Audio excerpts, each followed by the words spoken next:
This is a story about rock bottom, about silence, failure, and the weight of feeling behind, and about how one small decision can rebuild a life from the inside out.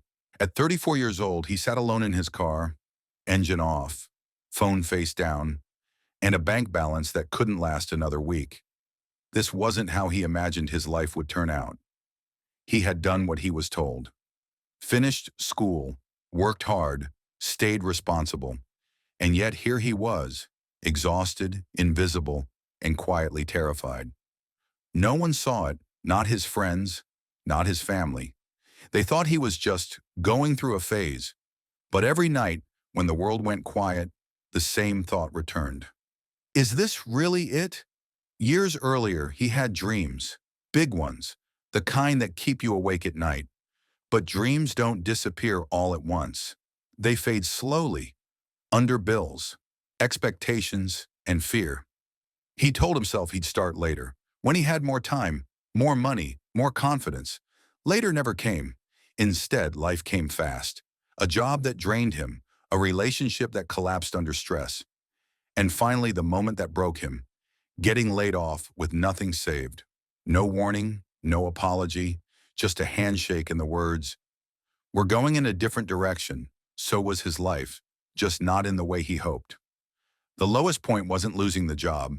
It was the silence afterward. No emails, no calls. No one asking how he was really doing. He felt small, replaceable, ashamed.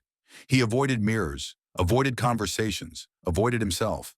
And one night sitting in that car, he whispered something he had never said out loud. "I don't trust myself anymore." That sentence hurt more than the failure, but pain has a strange way of clearing the noise. That night, he didn't make a big promise. He didn't say, "I'll change my life." He made a smaller decision, a quieter one. He decided to stop running. No more distractions, no more pretending everything was fine, no more waiting to be saved, just one question. If I did one small thing every day, what would it be? Not 10 things, not a perfect plan. The next morning, he woke up earlier than usual. Not motivated, not inspired, just tired of feeling powerless. He opened his laptop and started learning a skill he had always been curious about, but was too afraid to try. It felt uncomfortable, embarrassing, slow. Most days he wanted to quit, but he made a rule. Show up even when it feels pointless. Some days he learned for an hour, some days for 10 minutes, but he never skipped completely. Weeks passed, nothing dramatic happened. No success, no praise, no sudden breakthrough, just repetition, just effort, just discipline. And that's where most people quit, because progress is quiet before it's loud. 3 months later, something changed. Not his income, not his status, his posture. He walked differently, spoke differently. For the first time in years, he trusted himself to keep a promise. That confidence spilled into everything. He applied for opportunities he felt unqualified for, shared his work even when it wasn't perfect, stopped explaining himself to people who never listened anyway. Rejection still came, but it didn't crush him anymore, because rejection no longer defined him. One opportunity finally said yes, then another. Then momentum kicked in, not overnight, but steadily. Months later, his bank balance recovered, then surpassed what it once was.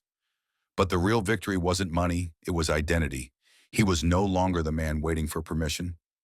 He was the man who showed up, even when nobody was watching.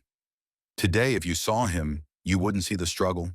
You wouldn't see the nights in the car, or the fear of failure, or the doubt that nearly won. But those moments built him. And here's the truth most people never hear. Rock bottom isn't a dead end, it's a mirror. It shows you who you are without the noise. If you're listening to this right now, feeling behind, feeling lost, feeling tired of starting over, remember this. You don't need motivation. You need one small decision, kept daily. Confidence isn't built by success.